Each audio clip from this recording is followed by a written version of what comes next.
तो अतिशय महत्वाचा विषय होता फिल्टर पाण्याचा. फिल्टर पाण्याचं काम पूर्ण झालेलं आहे. पूर्ण होऊन फिल्टर पाणी सोडण्याची आम्ही तयारीत होतो, पण असं लक्षात आलं की फिल्टर पाणी सोडलं तर MIDCचं रॉ वॉटर बंद करावं लागेल आणि फिल्टर पाणी चालू केलं तर महिन्याला 1.5-2 लाख रुपये बिल येईल. आणि म्हणून सोलर सिस्टम एक 60-70 लाखाची त्याला लावायची आहे.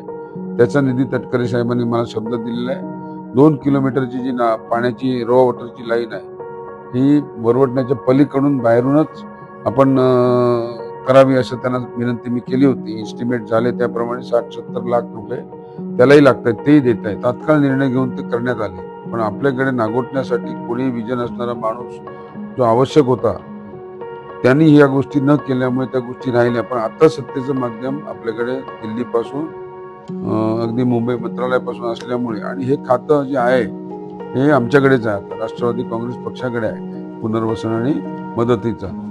तर त्या माध्यमातून मोठा निधी जो लागणार आहे तो मंजूर करून तटकरे साहेबांच्या सोबत, रविशेठ पाटील यांच्या सोबत, तेजस्वी दादा यांच्या सोबत राहून तो 100% मंजूर होईल. आणि कमीत कमी एवढं तरी मी आश्वासन देईल तर साधा पूर जो असतो हा साधा पूर हा या ठिकाणी नागोठण्यामध्ये येणार नाही. पण गेली 3 वर्ष प्रशासक आहे, सगळ्या ठिकाणी मुदती संपलेल्या आहेत. ग्रामपंचायतीच्या अनेक मुदती संपलेल्या, जिल्हा परिषदेच्या संपलेल्या आहेत. त्यामुळे प्रशासकीय राजवट असल्यामुळे सगळी जी ही यंत्रणा आहे ही यंत्रणा स्वतःच्या मर्जीने काम करते आणि त्यामुळे ठेकेदार आणि ही प्रशासकीय मंडळी यांच्या साठेलुट करून कामं होत आहेत, पैसे खर्च होत आहेत. पण ज्या पद्धतीने ती कामं व्हायला पाहिजेत, त्याचे डिझायनिंग व्हायला पाहिजे, तिथे अंकुश नसल्यामुळे सर्व चुकीच्या दिशेला 3 वर्षाचा निधी गेलेला आहे. राज्याचे आणि देशाचे कर्तृत्ववान असे नेते म्हणून ज्या अजितदादांची ओळख आहे तुम्ही आताच म्हणालात, आणि खास आपल्या पक्षप्रवेशासाठी दादांनी हजेरी लावली. अत्यंत व्यस्त दिनचर्या असते. दादा ज्या पद्धतीनं कंटिन्यू काम करतात महाराष्ट्रामध्ये करायचे, ज्या पद्धतीनं नागोठण्यामध्ये आले आणि त्याने विशेष म्हणजे आपल्याला गौरवण्यासाठी अनेक कौतुकगार त्यांनी काढले. अनेक शब्दांमध्ये किमान 5 मिनिटं आपल्या कार्याचा गौरव त्यांनी केला.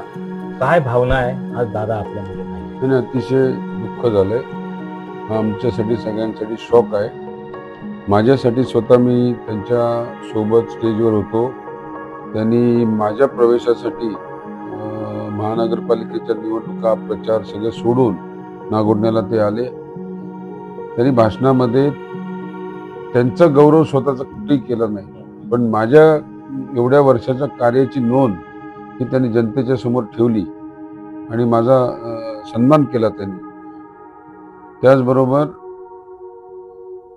जो पक्ष बदल करण्याचा माझा निर्णय आहे त्याच्या बाबतीत सुद्धा त्यांची भूमिका त्यांनी मांडली. रायगड जिल्ह्यामध्ये जिल्हा परिषद आणि पंचायत समितीच्या निवडणुकांची रणधुमाळी जोरात सुरू आहे. प्रचार आणि प्रसार देखील शिगेला या ठिकाणी पोहोचलेला आहे. गाव खेड्यापाड्यामध्ये, शहरी भागामध्ये रात्री 12, 1, 2 वाजेपर्यंत कार्यकर्ते एकमेकांच्या घरोघरी जाऊन पदाधिकारी आणि नेते हे देखील या ठिकाणी रात्रभर जागून आपल्या मतं जी आहेत, मतदानाची जी काही मांडणी आहे त्याची गणित ते त्या ठिकाणी मांडत आहेत आणि त्यासाठी ते प्रयत्न करत आहेत. जास्तीत जास्त मताधिक्य आपल्याला मिळाले पाहिजे असं संपूर्णतः त्या ठिकाणी राजकारणाची समीकरणं जिल्ह्यामध्ये पाहायला मिळत आहेत. अनेक ठिकाणी जर आपण बघितलं तर महाविकास आघाडी असेल, महायुती असेल, हे एकमेकांच्या विरोधामध्ये टक्कर देत आहेत. तर महायुती आणि महाविकास आघाडीतले काही घटक पक्ष हे संमिश्ररित्या एकमेकांच्या विरोधामध्ये देखील उभे ठाकल्याचं आपल्याला पाहायला मिळत आहे. माझ्यासोबत नागोठणे जिल्हा परिषद गटामधून जे उमेदवारी लढवत आहेत ते किशोर जैन सर आपल्या सोबत या ठिकाणी आहेत आणि त्यांच्याशी आपण या ठिकाणी बातचीत करतोय. सर, काय सांगाल? जिल्हा परिषदेचा गट आहे, नागोठणे विभाग आहे आणि या विभागामध्ये अनेक वर्ष आपण सामाजिक, राजकीय, शैक्षणिक, शासकीय कामकाजामध्ये आपण सक्रिय आहात. काय नेमकं विकासाचं विजन आहे? जिल्हा परिषदेचं हे रणांगण आहे आणि विरोधामध्ये देखील या ठिकाणी अनेक जण ताकदीनं मैदानात उतरलेले आहेत. काय सांगाल? विकासाचं विजन असल्यामुळेच मी लोकशाही प्रक्रियेमध्ये निवडणुकीच्या समोर जातोय. मला पूर्ण माहिती आहे की लोकशाही प्रक्रिया इतकी सुंदर आहे, चांगली आहे. बाबासाहेब आंबेडकरांनी जी बनवलेली आहे ही घटना, त्याच्यामुळे पूर्ण भारतभर राज्य सरकारपर्यंत आणि जिल्ह्याच्या सगळ्या विषयापर्यंत एक जिल्हा परिषदचा मेंबर म्हणून मी पोहोचू शकतो हे मला माहिती आहे. आणि म्हणून जिल्हा परिषद निवडणूक ही साधी निवडणूक किंवा तिकडे निवडून आलेला माणूस एक लिमिट पुरता आहे असं मी मानत नाही. ज्याला विजन असतील तो या जिल्हा परिषदेच्या माध्यमातून सुद्धा विकासाची गंगा, विकासाचे विजन हे पूर्ण करू शकतो. आणि म्हणूनच मी राष्ट्रवादी काँग्रेस पक्षामध्ये प्रवेश केला. राष्ट्रवादी काँग्रेस पक्षाच्या सोबत भारतीय जनता पक्ष आहे. देशामध्ये नरेंद्र मोदींचं सरकार आहे, त्यात राष्ट्रवादी काँग्रेस पक्ष सुद्धा सोबत आहे. आणि म्हणून ह्या एका विषयाच्या निर्णयामुळे मी दिल्लीपासून विकासाची गंगा नागोठण्यापर्यंत आणू शकतो. म्हणून ही जिल्हा परिषदची निवडणूक महत्त्वपूर्ण आहे. आणि माझ्या ह्या विजनला साथ देण्यासाठी सर्व पक्षाची लोक माझ्या बरोबर आहेत. सर्व या भागातील माझ्याकडनं सुशिक्षित झालेले, शिक्षित झालेल्यांना सगळ्यांना माझ्याबद्दल पूर्ण विजन माहिती असल्यामुळे त्यांचा पाठिंबा मला आहे. आणि जिल्हा परिषद मला कोण सांगतं की अहो किशोरजी तुम्ही एवढं मोठी कामं करता जी जिल्हा परिषदमध्ये नाही आहे, पण ती मला माहिती आहे की जिल्हा परिषद ही मला एक मिळालेली संधी आहे. पुढे काही संध्या मिळतील त्या मिळतील, पण ह्या संधीमध्ये लोकशाही प्रक्रियेमध्ये जाऊन मी विकास आणू शकलो. मागील 5 वर्षात मी ते करून दाखवलेलं आहे. आणि येणाऱ्या 5 वर्षामध्ये सत्ता आता माझ्याकडे पंचायत समितीची पण राहील, सत्ता माझ्याकडे रायगड जिल्हा परिषदची पण राहील. कारण युती राहणार आहे. या युतीच्या माध्यमातून आदरणीय तटकरे साहेब कायम सत्तेत कसं राहायचं याचं गणित त्यांच्याकडे पूर्ण आहे. अनेक वर्षापासून ते आहेत. मी बघतोय अनेक वर्षापासून ते कधी सत्तेच्या बाहेर राहण्याचं काम झालं नाही. ते सत्तेमध्ये राहिलेले आहेत. आणि सत्तेमध्ये राहून त्या मंत्रालयामध्ये मुंबईमध्ये सुद्धा त्यांचं चांगलं वर्चस्व आहे. त्यांची आमची आदिती ताई तिथे मंत्री आहे. महिलांसाठीचे विषय पण ताईच्या मध्यस्थीने होऊ शकतात. माझ्या मतदानामध्ये जे शिवसेनेचं धोरण होतं त्याप्रमाणे प्रत्येक गावामध्ये मी शिवस्मारक करण्याचा प्रयत्न केला. त्याचं जिवंत उदाहरण तुम्ही पाहाल तर नागोठण्याच्या चौकामध्ये जे शिवस्मारक झालेलं आहे अतिशय चांगलं सुंदर असं झालेलं आहे. आताच परवा वरवटण्यामध्ये मी एका शिवस्मारकाचं भूमिपूजन केलं. प्रत्येक गावामध्ये जिल्हा परिषद मतदारसंघातील शिवस्मारक असावं. जनतेला त्याची प्रेरणा असते, तरुणांना प्रेरणा असते, महिलांना प्रेरणा असते. त्याच्यासाठी मी प्रयत्नशील आहे. आणि 50% सर्व गावं मी स्मारकाने झालेली आहेत.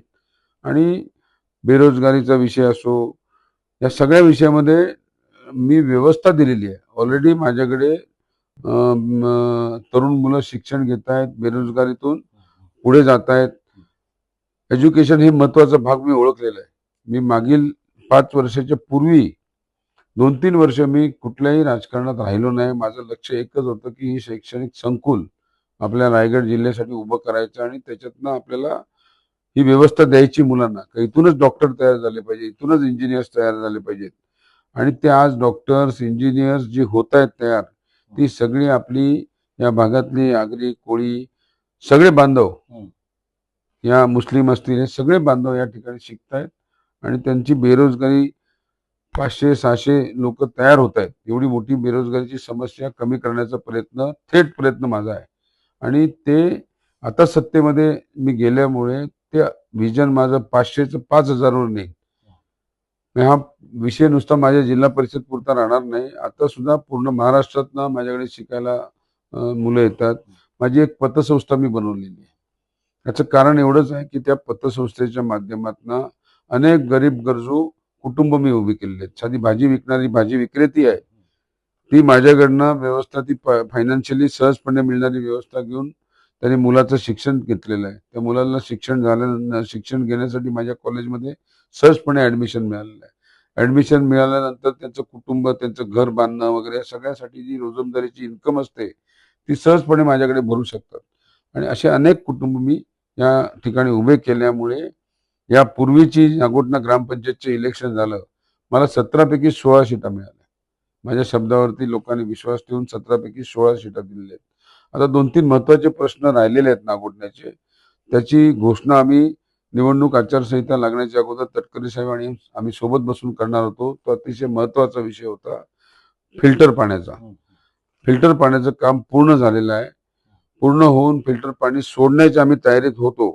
पण असं लक्षात आलं की फिल्टर पाणी सोडलं तर MIDCचं रॉ वॉटर बंद करावं लागेल आणि फिल्टर पाणी चालू केलं तर महिन्याला 1.5-2 लाख रुपये बिल येईल. आणि म्हणून सोलर सिस्टम एक 60-70 लाखाची त्याला लावायची आहे. त्याचा निधी तटकरे साहेबांनी मला शब्द दिलेला आहे. 2 किलोमीटरची जी पाण्याची रॉ वॉटरची लाईन आहे ही वरवटण्याच्या पलीकडून बाहेरूनच आपण करावी असं त्यांना विनंती मी केली होती. एस्टिमेट झाले त्याप्रमाणे 60-70 लाख रुपये त्यालाही लागतात, तेही देत आहेत. आणि या 2 गोष्टी झाल्यानंतर रॉ वॉटर पण नागोठण्यामध्ये पूर्ण वेळ असेल आणि लागणारं फिल्टर पाणी जेवढं लागेल तेवढं क्षमतेचं फिल्टर पाण्याचं सगळं नियोजन झालेलं आहे. शहराच्या कुठल्याही कानाकोपऱ्यात फिल्टर पाणी पण जाईल आणि रॉ वॉटर पण जाईल. ते येणाऱ्या पावसाच्या आतच पूर्ण होऊन लोकांकडे जाईल. सर, महापुराची समस्या जी आहे, आता फिल्टर पाण्याचा प्रश्न मी आपल्याला विचारणारच होतो, पण त्याच्या आधीच तुम्ही त्या फिल्टर पाण्याची गणितं कशी आहेत, समीकरणं कशी आहेत ती मांडलेली आहेत. लवकरच शुद्ध पाणी नागोठणेकरांना मिळेल. अनेक वर्षापासून त्याची प्रतीक्षा आहे त्या पाण्याची. अनेक रोगराई असेल, आजारपण असेल, या सगळ्या गोष्टींवर मात करण्यासाठी फिल्टर पाणी लवकरच चालू होईल ही संकल्पना आपली विकासाच्या ह्याच्यामध्ये मुद्द्यांमध्ये आलेलीच आहे. महापूर मोठ्या प्रमाणावर जीवघेणा ठरतो आणि अनेकदा आपण बघतो की पहिल्या पावसातही त्या ठिकाणी एसटी स्टँड देखील बुडून जाते. एसटी स्टँड देखील नवीन होतंय. अशा पद्धतीची सगळी रचना जी आहे, कार्यपद्धती आहे ती सरकारच्या माध्यमातून होते. काय सांगा? नागोठण्यासाठी एसटी स्टँडचा विषय आहे. अनेक वर्षापासून त्रासदायक असा हा पुराच्या पाण्याचा विषय आहे आणि म्हणून मी माझ्या या प्रवेशाच्या वेळेला शब्द घेतलेला आहे की नागोठण्याच्या अंबा नदीमध्ये जो वारंवार पाणी येतो गावामध्ये, तर महाड आणि चिपळूणच्या धर्तीवरती तिथं खोलीकरण होऊन पिचिंग होऊन नदीचा जो पात्र आहे तो मोठा करून, जसं महाडला केलंय, चिपळूणला केलंय, तिथे जेव्हा महापूर आले तात्काळ निर्णयकरण होऊन पिचिंग होऊन नदीचा जो पात्र आहे तो मोठा करून, जसं महाडला केलंय, चिपळूणला केलंय, तिथे जेव्हा महापूर आले तात्काळ निर्णय घेऊन ते करण्यात आले. पण आपल्याकडे नागोठण्यासाठी कोणी विजन असणारा माणूस जो आवश्यक होता त्यांनी ह्या गोष्टी न केल्यामुळे त्या गोष्टी राहिल्या. पण आता सत्तेचं माध्यम आपल्याकडे दिल्लीपासून अगदी मुंबई मंत्रालयापासून असल्यामुळे आणि हे खातं जे आहे हे आमच्याकडेच आहे. आता राष्ट्रवादी काँग्रेस पक्षाकडे आहे पुनर्वसन आणि मदतीचा.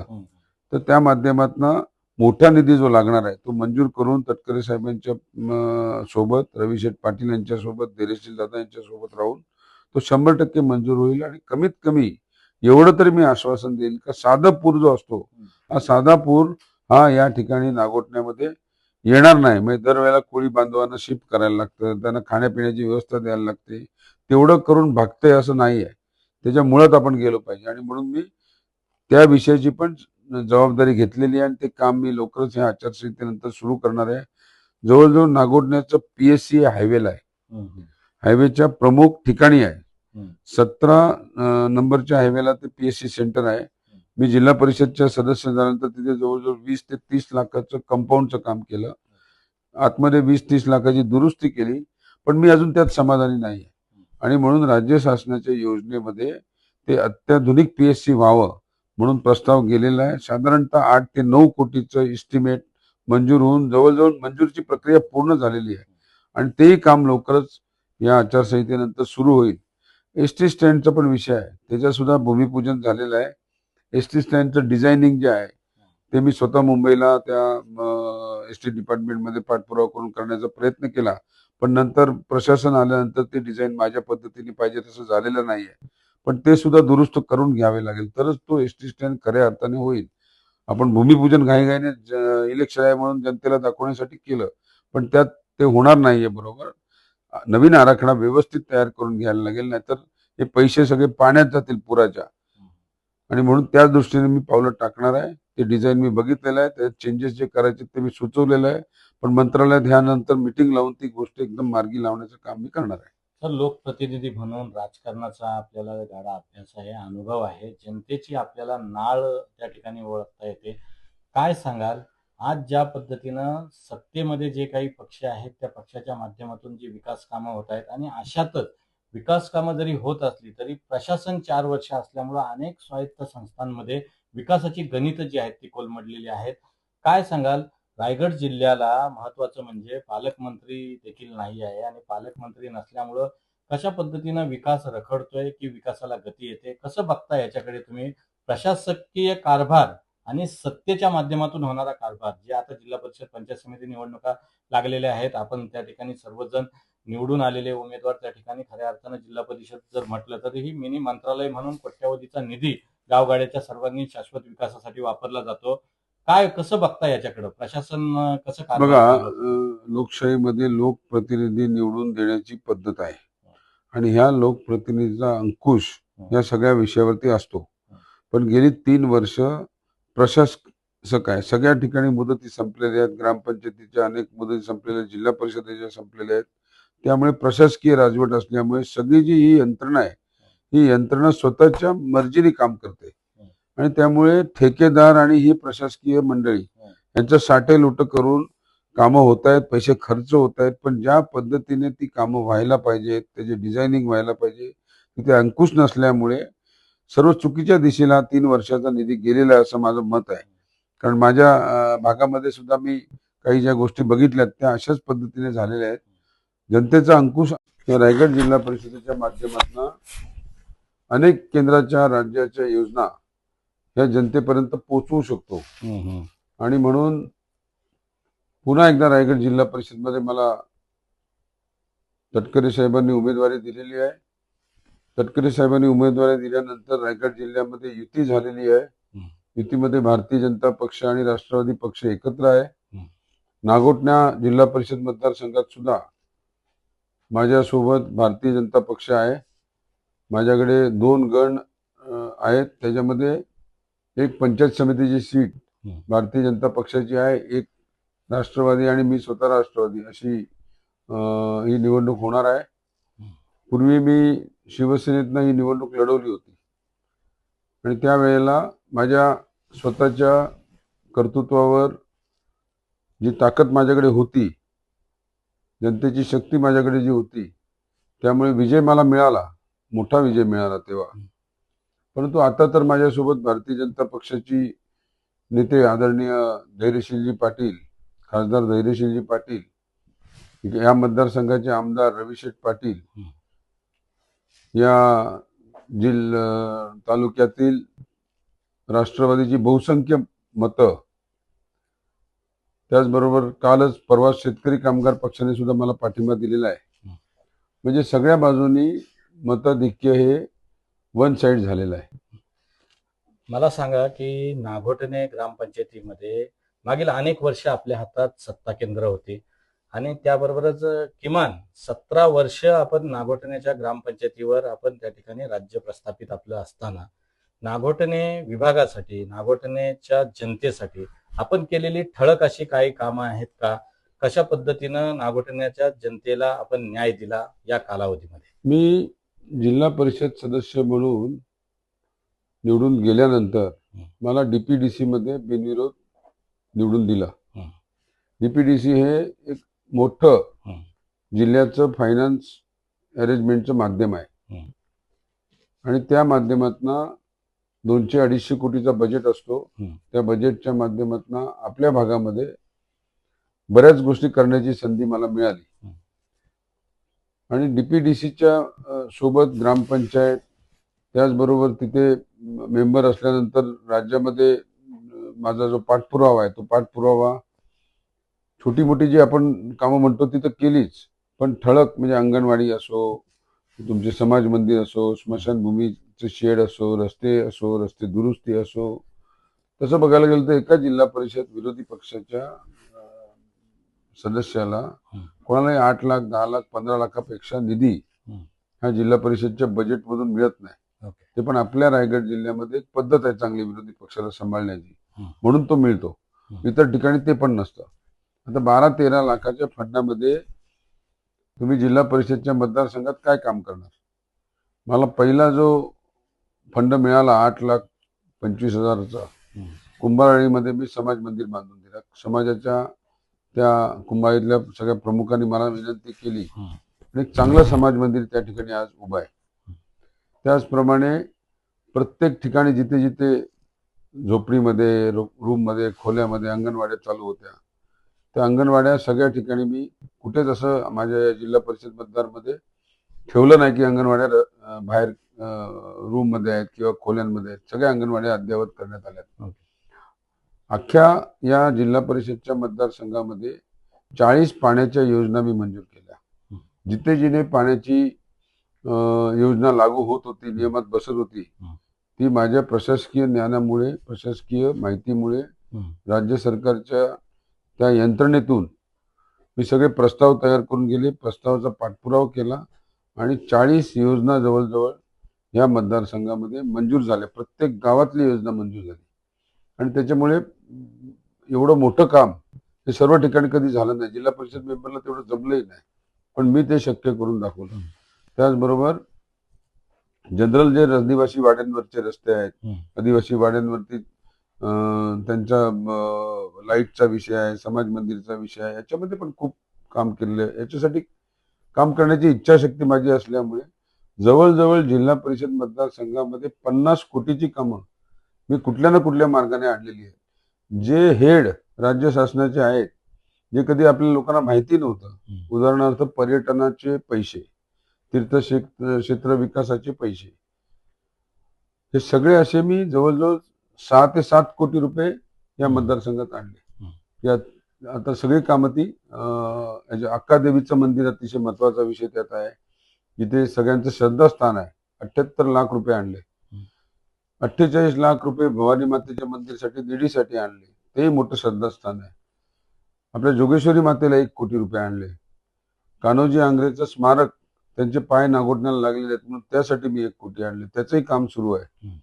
आणि अतिशय महत्वाचं म्हणजे वाकण नाक्यावरून अष्टविनायक पाली, म्हणजे बळाळेश्वराचं मंदिर आहे, तिथे अनेक भाविक जात असतात, पण कुठेही त्यांना बसण्याची, चेंजिंगची किंवा त्यांनी आणलेलं जेवण खाण्याची अशी महत्वपूर्ण अशी किंवा मुलांसाठी शौचालयाची अशी कुठली व्यवस्था नव्हती. आणि म्हणून 1 कोटी रुपये मी त्याच हेडमध्ये मंजूर करून पाली वाकण रोडला तेही काम पूर्णत्वात आता आलेलं आहे. अशी महत्वपूर्ण कामं सगळी जिल्हा परिषदचा सदस्य म्हणून संधी मिळाल्यानंतर मी केली आणि म्हणूनच मला राष्ट्रवादी काँग्रेस पक्षाच्या सगळ्या लोकांनी स्वीकारलं. या भागातल्या सगळ्या पक्षाच्या लोकांनी मला स्वीकारलं आणि तटकरे साहेबांनी मला स्वीकारून महाराष्ट्राचे उपमुख्यमंत्री अजितदादा पवार यांच्या उपस्थितीत माझा प्रवेश घेतला, माझा सन्मान केला. राज्याचे आणि देशाचे कर्तृत्ववान असे नेते म्हणून ज्या अजितदादांची ओळख आहे, तुम्ही आताच म्हणालात, आणि खास आपल्या पक्षप्रवेशासाठी दादांनी हजेरी लावली होती. अत्यंत व्यस्त दिनचर्या असते. दादा ज्या पद्धतीनं तडफीनं काम करतात, महाराष्ट्रामध्ये करायचे, ज्या पद्धतीनं नागोठण्यामध्ये आले, आणि त्याने विशेष म्हणजे आपल्याला गौरवण्यासाठी अनेक कौतुक गार त्यांनी काढले. अनेक शब्दांमध्ये किमान 5 मिनिटं आपल्या कार्याचा गौरव त्यांनी केला. काय भावना आहे आज दादा आपल्यामध्ये नाहीये? आणि अतिशय दुःख झालंय. हा आमच्यासाठी सगळ्यांसाठी शॉक आहे. माझ्यासाठी स्वतः मी त्यांच्या सोबत स्टेजवर होतो. त्यांनी माझ्या प्रवेशासाठी महानगरपालिकेच्या निवडणुका, प्रचार सगळं सोडून नागोठण्याला ते आले. त्यांनी भाषणामध्ये त्यांचा गौरव स्वतःचा कुठेही केला नाही, पण माझ्या एवढ्या वर्षाच्या कार्याची नोंद ही त्यांनी जनतेच्या समोर ठेवली आणि माझा सन्मान केला त्यांनी. त्याचबरोबर जो पक्ष बदल करण्याचा माझा निर्णय आहे त्याच्या बाबतीत सुद्धा त्यांची भूमिका त्यांनी मांडली. त्यांनी सांगितलं, यापूर्वी आम्ही वेगळ्या विचारधारेचे, परंतु शिवसेना प्रमुख बाळासाहेब ठाकरे यांचं सरकार महाराष्ट्रामध्ये होतं, त्या सरकारमध्ये सुद्धा आम्ही सामील झालो. कारण की असंख्य जनतेचे विषय, विविध सहकार्याचे विषय, ह्या सगळ्या विषयाला चालवण्यासाठी आणि त्याला न्याय देण्यासाठी सत्तेची आवश्यकता असते. आणि म्हणून न्याय देण्याच्या दृष्टीने आम्ही बाळासाहेबांच्या बरोबर सुद्धा पक्षात गेलो. त्यामुळे मी जी भूमिका घेतली, विकासाचा विषय विजन ठेवून राष्ट्रवादी काँग्रेस पक्षामध्ये, ते त्यांनी बोलून दाखवलं की किशोर जैन यांनी जो घेतलेला निर्णय आहे तो योग्य आहे, तो विकासाच्या दृष्टीने घेतलेला निर्णय, कुठल्याही स्वार्थाने कुठल्या ह्याच्याने घेतलेला नाही, असं जाहीरपणे त्यांनी अख्ख्या रायगड जिल्ह्याच्या जनतेसमोर सांगितलं. माझा परिचय पण नव्हता, माझी त्यांची तोंड ओळख पण नव्हती, पण कार्यकर्ता म्हणून प्रवेश दिल्यानंतर मला एका दिवसामध्ये रायगड जिल्ह्याचा सगळ्या जनतेच्या तोंडात मला त्यांनी पाठवलं. हे कार्य हे जेव्हा मोठी लोक असतात ती मोठी लोक ह्याच विचाराची असतात. कार्यकर्त्याला मोठे करतात तेव्हा त्यांचा पक्ष मोठा असतो.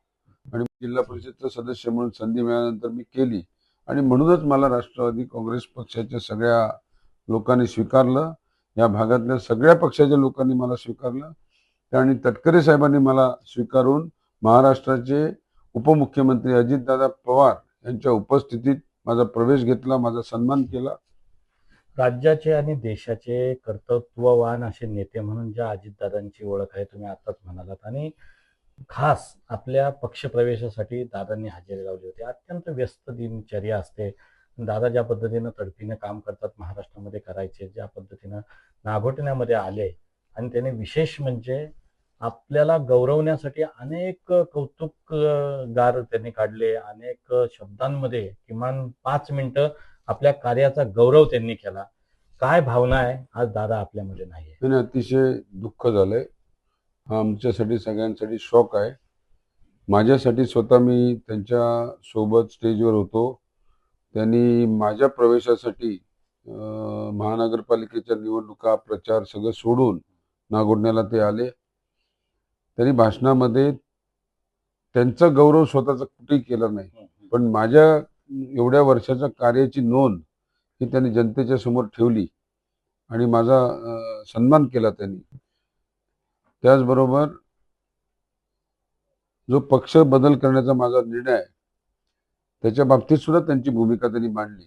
त्यांनी सांगितलं, यापूर्वी आम्ही वेगळ्या विचारधारेचे, परंतु शिवसेना प्रमुख बाळासाहेब ठाकरे यांचं सरकार महाराष्ट्रामध्ये होतं, त्या सरकारमध्ये सुद्धा आम्ही सामील झालो. कारण की असंख्य जनतेचे विषय, विविध सहकार्याचे विषय, ह्या सगळ्या विषयाला चालवण्यासाठी आणि त्याला न्याय देण्यासाठी सत्तेची आवश्यकता असते. आणि म्हणून न्याय देण्याच्या दृष्टीने आम्ही बाळासाहेबांच्या बरोबर सुद्धा पक्षात गेलो. त्यामुळे मी जी भूमिका घेतली, विकासाचा विषय विजन ठेवून राष्ट्रवादी काँग्रेस पक्षामध्ये, ते त्यांनी बोलून दाखवलं की किशोर जैन यांनी जो घेतलेला निर्णय आहे तो योग्य आहे, तो विकासाच्या दृष्टीने घेतलेला निर्णय, कुठल्याही स्वार्थाने कुठल्या ह्याच्याने घेतलेला नाही, असं जाहीरपणे त्यांनी अख्ख्या रायगड जिल्ह्याच्या जनतेसमोर सांगितलं. माझा परिचय पण नव्हता, माझी त्यांची तोंड ओळख पण नव्हती, पण कार्यकर्ता म्हणून प्रवेश दिल्यानंतर मला एका दिवसामध्ये रायगड जिल्ह्याचा सगळ्या जनतेच्या तोंडात मला त्यांनी पाठवलं. हे कार्य हे जेव्हा मोठी लोक असतात ती मोठी लोक ह्याच विचाराची असतात. कार्यकर्त्याला मोठे करतात तेव्हा त्यांचा पक्ष मोठा असतो. आणि म्हणून ते मला त्यांच्याकडे दिसलं. महाराष्ट्रात त्यांच्या मागे एवढं का आहे याचं कारण मला त्यात कळलं.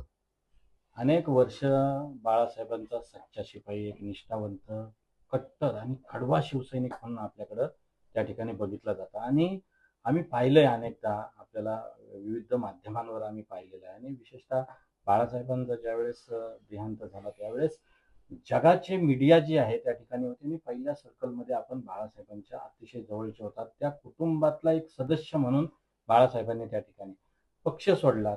काय भावना मनामध्ये होती आणि कशासाठी नेमका हा पक्ष सोडण्याचा निर्णय घेतला?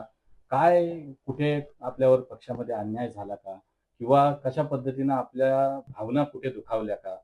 उद्धव साहेब देखील आपल्याला त्या ठिकाणी नावाने, आणि आपण जेव्हा जाल त्यावेळेस आपला पहिला कॉल, आपण एक रायगड जिल्ह्यातले असे शिवसैनिक असाल, शिवसेनेचे नेते असाल, की आपला कॉल हा पहिल्या रिंगला त्या ठिकाणी उचलला जायचा.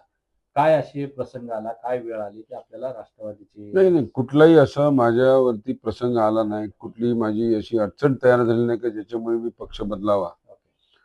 हा बदलण्याचा जो निर्णय आहे तो फक्त विकास आणि जनतेचं जे माझ्यावरती प्रेम आहे त्याला न्याय देण्याची कुठली संधी मला इथे दिसत नव्हती, राहिली नव्हती. मला वैयक्तिक त्या कुटुंबाने खूप प्रेम केलं. मी माझ्या वैयक्तिक स्वार्थासाठी जर असतो तर आजही त्यांच्यासोबत राहिलो असतो, तर माझा वैयक्तिक स्वार्थ झाला असता, परंतु जनतेला मी न्याय देऊ शकत नव्हतो. म्हणून हा निर्णय घेतला गेला. माझं वय 59 आहे. माझ्यासोबत 33 वर्ष 25 वर्ष कार्यकर्ते काम करतायत, पण आज सुद्धा त्यांची आर्थिक अजून सुद्धा नाड्या त्यांच्या आर्थिक अजून तशा मजबूत नाही आहेत. आणि पुढच्या पिढीला सुद्धा त्यांच्या कुटुंबात त्यांना व्यवस्था देता येत नाही. आणि म्हणून कुठेतरी कार्यकर्त्याला सुद्धा संधी भेटली पाहिजे. आणि दुसरी गोष्ट, खालील जे माझे मतदार आहेत, माझे जे कार्यकर्ते आहेत, हे टप्प्याटप्प्याने कमी होण्याची सुरुवात झालेली होती. आणि सगळं होताना मग आपण कुठेतरी न्याय देण्यासाठी लोक जर आपल्यासोबत राहिलीच नाही तर मग आपण काहीच करू शकत नाही. आणि म्हणून मी बाळासाहेबांच्या म्हणजे विचारधारेला राहूनच हा पक्ष प्रवेश केलेला आहे. त्याच्यात मी कुठलाही असा वेगळा विचार केलेला नाही, कुठलाही माझा त्यात स्वार्थ नाही, हे सगळ्या नागरिकांना माहिती आहे. आणि म्हणून अजितदादा जाहीररित्या बोललेले आहेत की हा निर्णय विचाराने घेतलेला आहे आणि त्या घेतलेल्या निर्णयाला सगळ्यांनी साथ दिली पाहिजे. आणि तशी साथ सगळे देत आहेत. अगदी राष्ट्रवादी काँग्रेसचे सगळे नेते माझ्या बरोबर आहेत, भारतीय जनता पक्षाचे सगळे मंडळी प्रमुख माझ्या बरोबर आहे.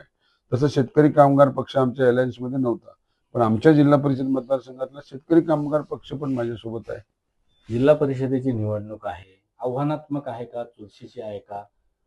एका बाजूला 5 पक्ष त्या ठिकाणी एकत्र आलेले आहेत. आपल्या विरोधामध्ये उभे ठाकलेले युवा चेहरा शड्डू ठोकून आपल्या सोबत त्या ठिकाणी आपल्या विरोधामध्ये त्या ठिकाणी मैदानात आहे. तरुणाईची क्रेज कशी आहे, आपल्या सोबत कशा पद्धतीने त्या ठिकाणी मतदार म्हणून जनता आपल्या सोबत कशी राहील, काय विश्वास आहे? नाही, मी या ठिकाणी 25 वर्ष काम करतोय. राष्ट्रवादी काँग्रेस पक्ष, त्यांच्या गावात असणारे ग्रामपंचायती, त्यांचे असणारे पक्षाचे जबाबदार मंडळी, त्या गावात मी विरोधी म्हणून काम केलेलं आहे. पण विरोधी म्हणून काम करताना मला कधी शक्य झालं नाही की त्यांची 10 मतं मी माझ्याकडे फोडून घेऊ शकतो किंवा आतून गद्दारी करून मला मिळू शकतं, असं कधीच झालं नाही. भारतीय जनता पक्षाचं पण तसंच आहे की तिथून मला कधी अशी उचलून मतं माझ्याकडे वळवता नाही आली. आमच्या विभागामध्ये अगदी क्लिअर सगळ्या गोष्टी आहेत की जे ज्या पक्षाशी आहेत ते त्या पक्षाशी निष्ठावंत आहेत. आणि म्हणूनच ह्या निवडणुकीमध्ये 11 ग्रामपंचायती माझ्या जिल्हा परिषद मतदारसंघात आहेत. तर माझ्याकडे असणाऱ्या ग्रामपंचायती सर्व माझ्यासोबत आल्या आणि राष्ट्रवादी काँग्रेस पक्षाच्या ग्रामपंचायती ह्या सुद्धा सोबत आहेत. भारतीय जनता पक्ष माझ्या बरोबर आहे. आणि हे तिन्ही पक्ष, तिन्ही म्हणजे माझी मतदान, भारतीय जनता पक्षाचं मतदान, राष्ट्रवादीचं मतदान, हे प्रत्येक जण टिकून ठेवणार आहे. हा माझा इतिहास जुन्या 20 वर्षाचा आहे. ती मतं कुठे हलत नाही, कुठे जाणार नाही, कुठल्या आमिषाला बळी पडणार नाही आणि कधी इकडे तिकडे सरकत नाही. मी बघितलेलं आहे सगळं. त्याच्यामुळे हा जो काही उमेदवाराचं आव्हान वगैरे हे काही मी मानत नाही. पूर्वी माझ्याकडे 5च ग्रामपंचायती होते, तरी जिल्हा परिषदमध्ये 3000 मतांनी निवडून आलो. आता 11च्या 11 ग्रामपंचायती आहेत, 42 बूथ आहेत. या 42 बूथमध्ये कुठेही मला असं दिसत नाही की जनता कुठेतरी त्यांच्या पाठीशी आहे, असं कुठेच दिसत नाही. त्यामुळे मी आव्हान मानत नाही. मी या निवडणुकीला जनतेसमोर जाण्याची जी संधी आहे ती घेतलेली आहे. जनता माझ्याबरोबर पूर्ण आहे, त्यांच्याशी भेटीगाठी होत आहेत, त्यांचे प्रश्न समजत आहेत, त्यांच्या समस्या समजत आहेत, हे मी बघतोय. त्यामुळे या निवडणुकीला मला आव्हान अतिशय नगण्य आहे. कारण समोर जी व्यक्ती आहे, विजयाची खात्री आहे. विजय म्हणजे आव्हानच नाही आहे माझ्यासमोर. त्यामुळे विजयाचा काही प्रश्न येत नाही. विजय हायेस्ट मताने, कदाचित रायगड जिल्ह्यातला मोठा विजय हा असेल. कारण 11 ग्रामपंचायती, तिथली जनता, तिथले सर्व पक्ष हे माझ्या बरोबर आहेत. ती सगळी त्या ज्या ठिकाणी आहेत ते निष्ठावंत आहेत. कोविड काळामध्ये ज्या पद्धतीनं आपण काम केलं, उद्धव साहेब होते, आपण त्यावेळेस पक्षामध्ये होतात, पण ज्या पद्धतीनं आपण कोविड सेंटर उभारलं, त्या ठिकाणी आपण ज्या सुविधा देण्याचा प्रयत्न केला, काय सांगाल? आता हा कोविडचा काळ संपलेला आहे, तर त्यावेळेसचं काम आहे ते लोकांच्या लक्षात राहिलंय आपलं? नाही, मी कायम संकटकाळी हजर असतो. संकटकाळी मी फार धोरणात्मक निर्णय घेत असतो आणि म्हणून कोविड काळामध्ये कोविड सेंटर नागोठण्याला मी माझी स्वतःची चालू असलेली शाळा ही दिली. याचं कारण आहे की शाळेची आज गरज नाही, आज कोविड सेंटरची गरज आहे. आज आपल्या भागातल्या लोकांना लोक वाचली पाहिजेत ही आवश्यकता आहे. आणि या हेतूने मला अनेक लोकांनी सांगितलं शाळा परत चालणार नाही, कोण येणार नाही तुमच्याकडे. म्हटलं उद्या नाही आले तरी चालतील, पण कोविड सेंटर मधून सगळी माणसं जगली पाहिजेत. आणि तुम्हाला गर्वाने सांगेल का 2000 पेशंट झाले तिथे. 2000 एकही पेशंटची डेथ केस ही झाली नाही. अनेक लोक आजही समाधानाने मला सांगतात की ही व्यवस्था इथे घरच्या घरी मिळाली म्हणून आम्ही तिथून घरी आलो. नाही तर अनेक कोविड झालेली मंडळी कुठे गेली आणि कुठं कधी परतली पण नाही. पण एक विश्वासाने सगळे इथे कोविड सेंटरचा त्यांनी लाभ घेतला. आणि त्याची या सगळ्या बऱ्याच गोष्टीची नोंद जनतेमध्ये असल्यामुळेच मी खात्रीने सांगतो की तरुणांचा पण मी नेता आहे, महिलांचा पण माझ्यावरती विश्वास आहे. सर्व जाती धर्माच्या लोकांना वाटतो की आमच्या मुलांसाठी शिक्षणाची जी वाहिनी आहे किशोर जैनने आणलेली, आणि म्हणून किशोर जैनला फक्त एकच मत द्यायचं आहे, पण त्याच्या सगळ्या व्यवस्था ज्या आहेत ह्या आमच्यासाठी बारमाही उपयोगी पडतात. आणि त्याच्यामुळे निवडणूक वेगळा प्रचार वेगळा काही करण्याची मला गरज आहे असं वाटत नाही. पण निवडणूक आला म्हणून भेटलं पाहिजे, सभा घेतल्या पाहिजेत, म्हणून हा सगळा आम्ही करतोय.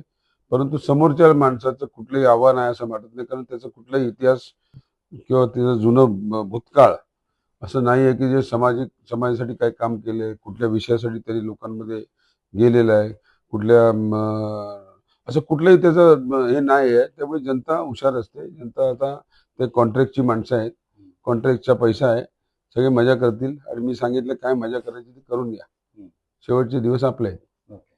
इंग्रजी माध्यमाची शाळा आता सर्वत्र महाराष्ट्रामध्ये मराठी माध्यमाच्या शाळा असताना इंग्रजी माध्यमाची शाळा नागोठण्यामध्ये आली पाहिजे, विद्यार्थी शिकलं पाहिजे, इंग्रजीचं ज्ञान घेऊन जी प्रगत पिढी आहे ती देखील झाली पाहिजे. हा उद्देश ठेवून आपण ज्या इंग्रजी शाळा या ठिकाणी काढलेल्या आहेत त्याची सुरुवात जी आपण केली, इंग्रजीचं दालन शाळेचं आपण उघडलं, काय नेमकी कुठून प्रेरणा होती आणि काय नेमकी? नाही, जसं तुम्ही आता कोविड सेंटरचा विषय ती आवश्यकता होती, म्हणून तो निर्णय धाडसी निर्णय मी घेतला. तसंच इंग्लिश मिडियमची शाळा ही पण आवश्यकता आहे, या भागातली आवश्यकता आहे. या भागात येणारा इंडस्ट्रीयल डेव्हलपमेंट, त्याच्यामध्ये जर आपली मुलं इंग्लिश शिकली नाही तर पुढे त्यांना पर्याय तयार होणार नाही. आणि म्हणून मी तो इंग्लिश मिडियमचा बीज रोवला, जो आज KG पासून PG पर्यंत पोहोचला.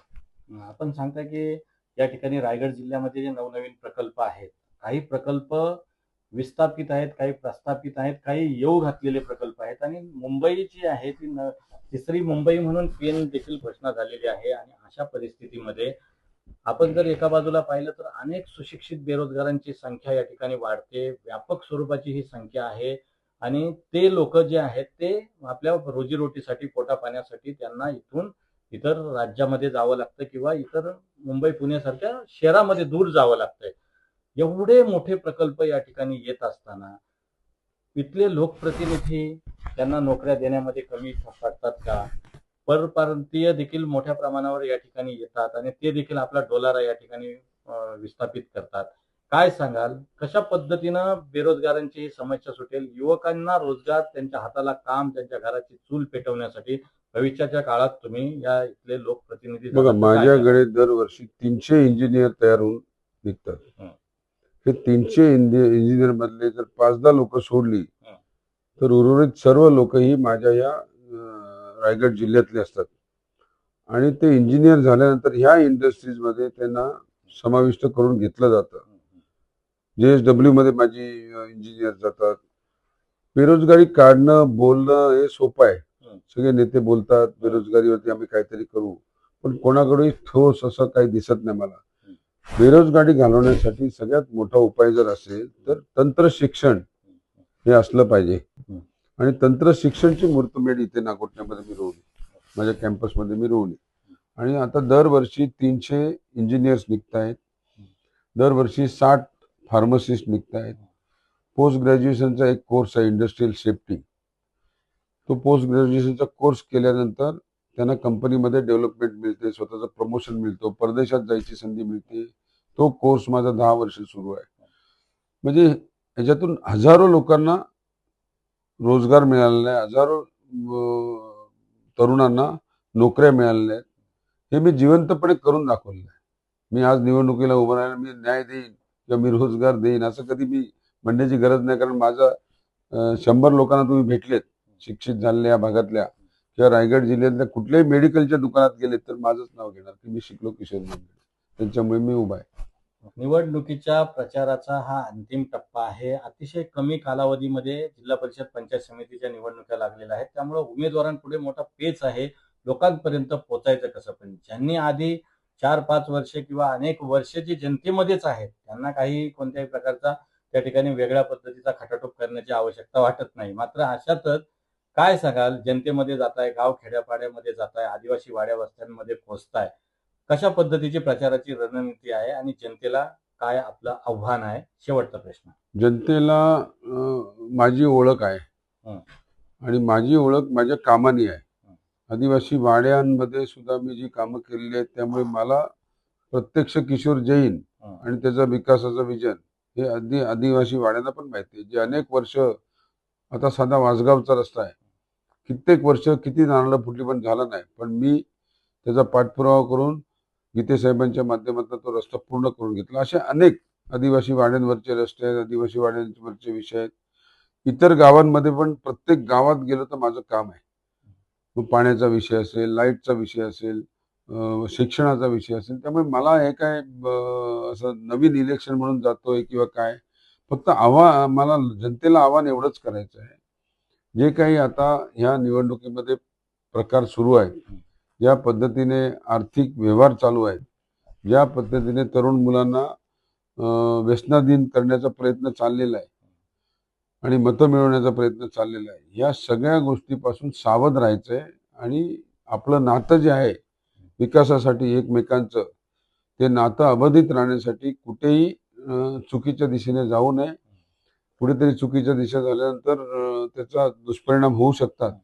आणि म्हणून माझं आव्हान एवढंच आहे की आपल्याला 365 दिवस जनतेसाठी माझी मी पतसंस्था आहे, माझी एज्युकेशन संस्था आहे, माझ्याकडे निवडून आल्यानंतरचे विजन आहेत, हे सगळे एकमेकांचे आपले नाते आहेत. ते नाते आपल्यापर्यंत पोचवायचे, ते विषय आपल्यापर्यंत पोचवायचे. म्हणून कोणतरी असा हे ज्या गोष्टी करतोय त्याच्यामुळे आपल्यामध्ये दुरावा तयार होऊ शकतो. अशा गोष्टी व्हायला नाही पाहिजे. म्हणून आपण, आणि जनता हुशार आहे, मला माझ्या आव्हानाला 100% साथ देतील.